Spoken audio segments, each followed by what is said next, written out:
Sir computer के parts कैसे organise हैं, किस तरह वर्क कर रहे हैं? हाँ बिल्कुल।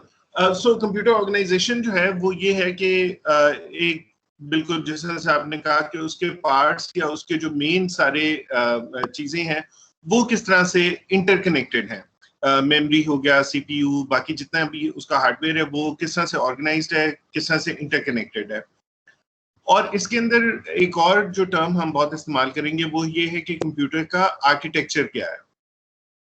सो उसको भी हम देखते हैं कि what do we mean by computer architecture, और उससे क्या हमारी मुराद होती है।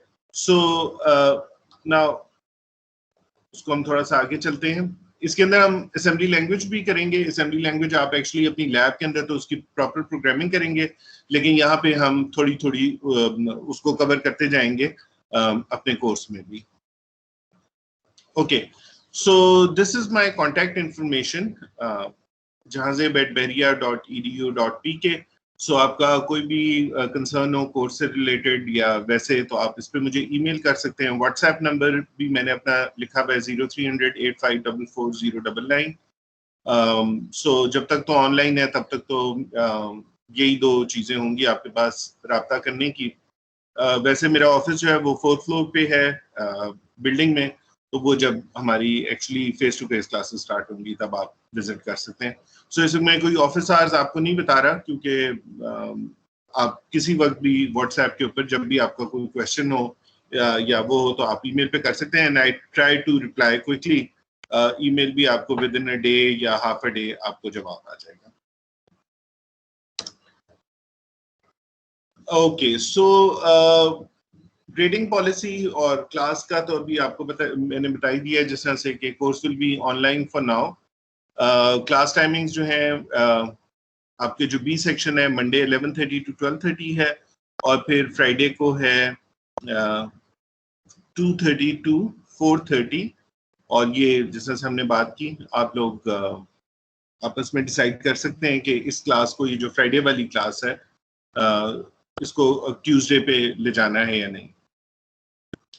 फाइनल आपका वही जो स्टैंडर्ड हमारी मार्किंग स्कीम है उसी के मुताबिक ही है। फाइनल 50 मार्क्स है, मिड 20, असाइनमेंट्स 20 हैं, और क्विज 10 मार्क्स का। Any questions regarding this grading strategy? सवाल हो तो पूछ सकते हैं। No sir. No sir. ठीक है, सो अभी के लिए तो ये है कि मिड भी आपका एक तरह से ऑनलाइन ही होगा।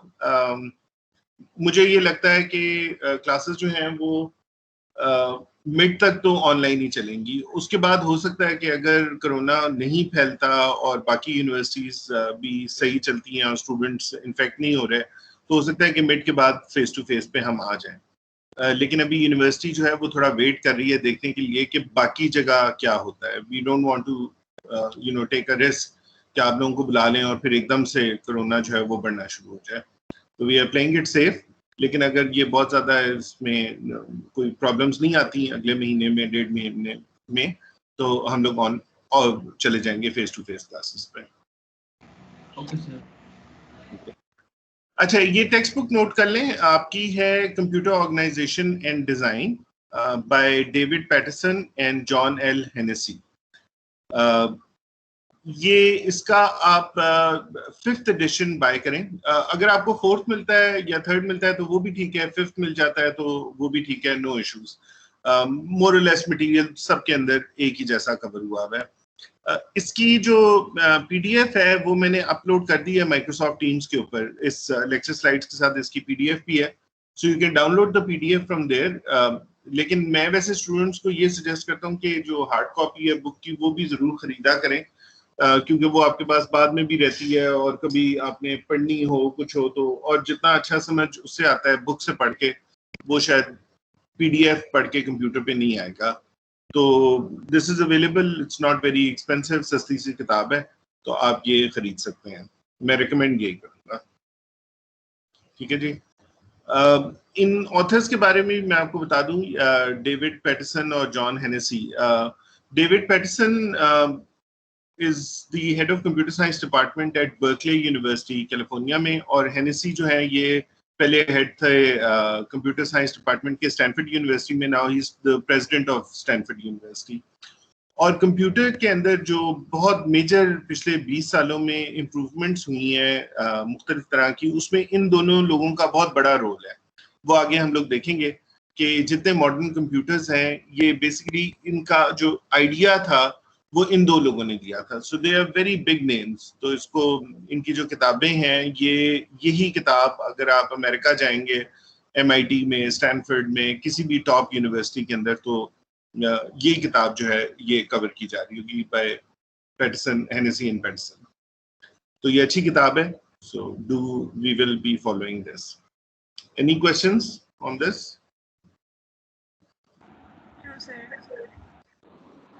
No sir. चलिए आगे चलते हैं।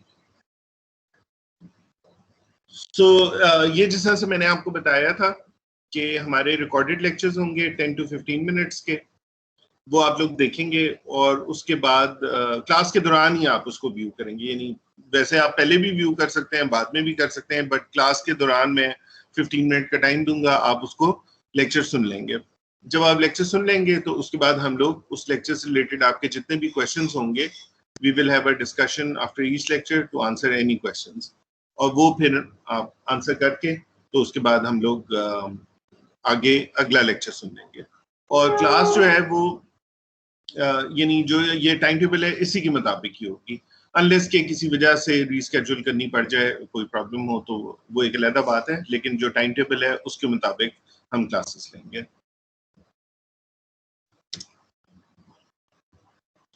अच्छा, सो अबाउट द इंस्ट्रक्टर, ये मैं आपको थोड़ा सा बता चुका हुआ हूँ अपना बैकग्राउंड। ये है कि बेरिया यूनिवर्सिटी में 2006 से मैं हूँ, और इस्लामाबाद कैंपस में मैं हेड ऑफ डिपार्टमेंट था कंप्यूटर साइंस और इंजीनियरिंग का 2006 से 12 तक, और क्लस्टर हेड था 2012 से 20 तक till I got transferred here. I have an MS in electrical engineering from Purdue University, USA. ये वहाँ की टॉप 10 यूनिवर्सिटीज में आती है इंजीनियरिंग के अंदर। और उसके बाद मैंने वहाँ पे इंटेल में, सिलिकॉन वैली का नाम आपने सुना होगा, कैलिफोर्निया में जहाँ ये सारी कंपनीज बेस्ड हैं। इंटेल में काम किया as a chip designer USA में काफ़ी साल, और ये जो इंटेल के पेंटियम प्रोसेसर्स थे जो पहले आते थे, और जितने ये हैं इसके ऊपर, इनके डिज़ाइन के ऊपर मैं काम करता रहा हूँ। और पाकिस्तान आने के बाद मैंने जनरल मैनेजर के तौर पे काम किया नेस्कॉम में। नेस्कॉम आपको पता है हमारा एक डिफेंस रिलेटेड ऑर्गेनाइजेशन है जो हमारे जो ये स्ट्रेटेजिक और न्यूक्लियर प्रोग्राम और उस पर काम करते हैं, तो वहाँ पे उन चीज़ों के ऊपर कुछ काम किया। और ग्रेजुएशन के बाद मैंने एल्केटेल और IBM में काम किया है, IBM में एज हार्डवेयर इंजीनियर और एल्केटेल में एज साइट इंजीनियर। तो ये मेरा बैकग्राउंड है बेसिकली, और अब मैं टीच कर रहा हूँ यहाँ पे। Any questions?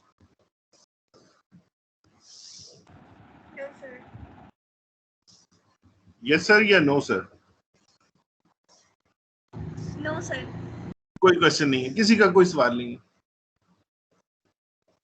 Silicon No, valley के sir. आपको क्या पता है? किसी ने सिलिकॉन वैली का नाम सुना है? Yes sir, मैंने सुना है। there is also a show based on that Silicon Valley. क्या चीज? हाँ, कौन सा? The pirates of Silicon Valley? Sir Silicon Valley के नाम से ही है सर। कौन सा show? Sir it's a TV show है। It's also based on the programmers and based on Silicon Valley. हाँ बिल्कुल सही है। चलें इसके बारे में हम फिर बाद में बात करते हैं कि वैली क्या है और वहाँ पे क्या हो रहा है। अच्छा, सो बस हमारे पास 5 मिनट और हैं यार, उसके बाद unfortunately I have to attend that meeting. So पहला सवाल जो है, जब हम एक कोर्स स्टार्ट करते हैं कोई भी, तो वो ये होता है कि हम ये कोर्स पढ़ ही क्यों रहे हैं, मतलब इसको पढ़ने की जरूरत क्या है। So why do we need computer organisation and assembly language? ये कंप्यूटर आर्किटेक्चर पढ़ने की हमें जरूरत क्या पड़ेगी और इसको पढ़ के हमें फायदा क्या होगा? अच्छा, अब पहली चीज ये है कि अगर आप सिंपल प्रोग्रामिंग कर रहे हैं, छोटे छोटे प्रोग्राम्स लिखते हैं, वो आप एग्जीक्यूट कर जाते हैं, उसको एग्जीक्यूट करते हैं, तो उसके अंदर आपको जो अंडरलाइंग हार्डवेयर है जिसके ऊपर वो प्रोग्राम चल रहा है उसको समझने की कोई जरूरत नहीं है और आपका काम चलता रहेगा। So simple software programming के लिए probably you can get away without understanding the architecture of the computer जिसके लिए आपने प्रोग्राम लिखा। अच्छा, लेकिन प्रॉब्लम ये है कि जब आप प्रोफेशनल लाइफ में जाएंगे और अगर आप कल को माइक्रोसॉफ्ट के लिए काम कर रहे हैं या गूगल के लिए काम करते हैं, अब आप सोच रहे हम माइक्रोसॉफ्ट और गूगल के लिए क्या काम करेंगे, तो आप जैसे ही लोग हैं जो आगे जाके इन कंपनीज में भी प्रोग्रामिंग करते हैं या फॉर दैट मैटर किसी भी और अच्छी कंपनी में जब आप प्रोफेशनली कोड राइट करना स्टार्ट करेंगे तो उस वक्त आपको ये पता लगेगा कि अंडरलाइन जो कंप्यूटर की ऑर्गेनाइजेशन है और जो उसका आर्किटेक्चर है वो समझना बहुत जरूरी है। वो इसलिए है क्योंकि आपका प्रोग्राम कितना टाइम लेता है रन होने के लिए किसी भी कंप्यूटर के ऊपर, वो आपके कोड पे भी डिपेंड करता है और वो अंडरलाइन जो कंप्यूटर का आर्किटेक्चर है उस पर भी डिपेंड करता है। जब तक आपको वो आर्किटेक्चर क्लियर नहीं होगा आप अपने प्रोग्राम की ऑप्टिमाइजेशन नहीं कर पाएंगे। यानी कि अगर आपका प्रोग्राम 10 सेकंड्स ले रहा है और आपका बॉस आपको कहता है कि जी इसको 7 सेकंड्स में ये एग्जीक्यूट होना चाहिए, तो उसके लिए आपको उसका अंडरलाइंग हार्डवेयर समझना होगा। ठीक है, यहाँ तक क्लियर है? Any questions on this? No sir. Okay,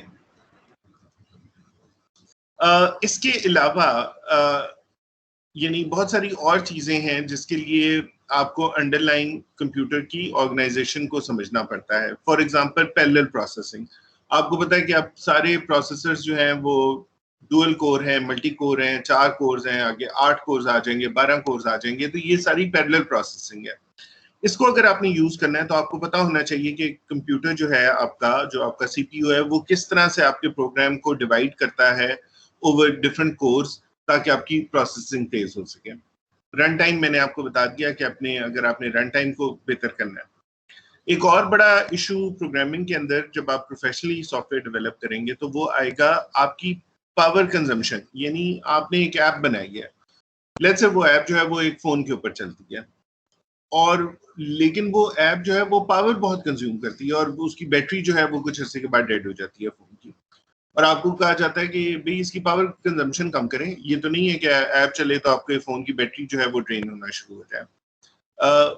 इस सूरत में भी आपको अंडरलाइन जो आपका हार्डवेयर है उसको समझना पड़ेगा, तभी आप बता सकेंगे कि आपके कोड का कौन सा हिस्सा है जो कि एक्चुअली ये पावर कंज्यूम कर रहा है, और उसको अगर आप रीराइट करें या उसको किसी और तरह से मॉडिफाई करें तो ये पावर कंजम्पशन जो है ये आपकी बढ़ जाएगी और पावर कंजम्पशन कम हो जाएगी और आपकी जो बैटरी लाइफ है वो बढ़ जाएगी।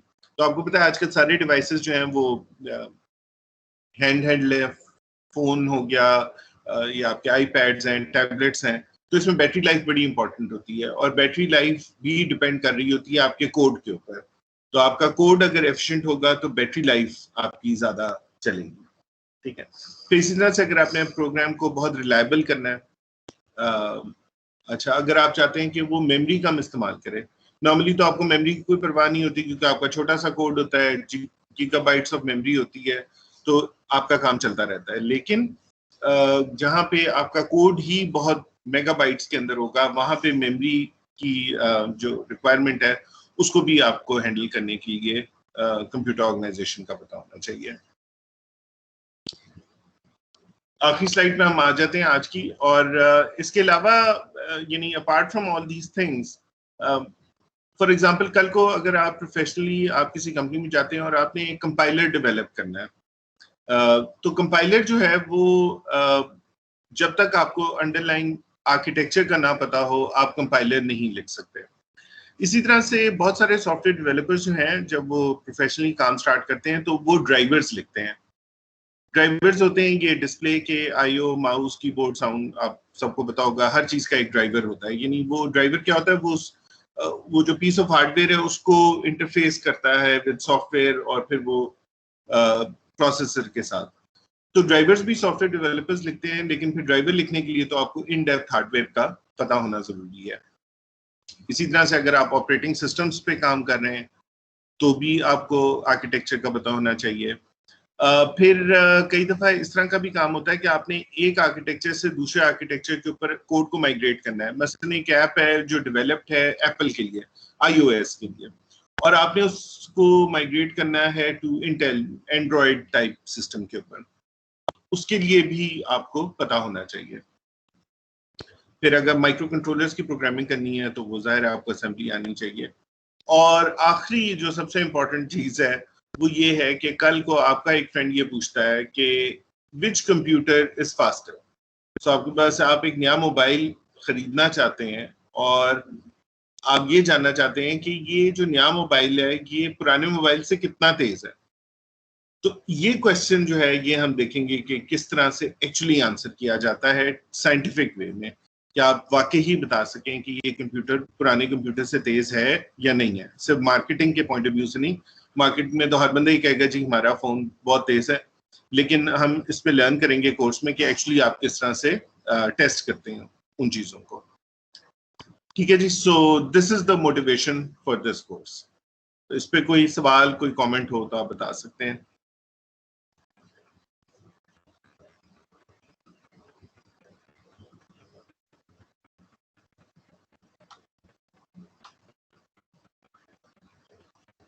जी, कोई question? No sir. No sir. तो ठीक है, आप लोगों को क्लियर हो गया कि क्या मोटिवेशन है इस कोर्स की और इसको पढ़ने के हमें क्या फायदे होंगे? Yes sir. तो ठीक है, इंटरेस्टिंग है, पढ़ना चाहते हैं अब भी आप लोग? Yes sir. Yes sir. Yes sir. चलें, एक्सीलेंट। चलें यार, मैंने वो मीटिंग एक ज्वाइन करनी है, तो आज की इतनी क्लास है। फिर सीआर से कहना मुझसे रब्ता कर ले अगली क्लास के टाइमिंग के लिए। Okay sir. ठीक है जी, अटेंडेंस सर लगा दें। यार अटेंडेंस का तो टाइम, अब इस क्लास के लिए मैं अटेंडेंस सबकी लगा देता हूँ, फिर नेक्स्ट क्लास से हम लोग कर लेते हैं। Okay sir. ठीक है, ओके यार, sir. Thank you, Allah Hafiz. Allah Hafiz.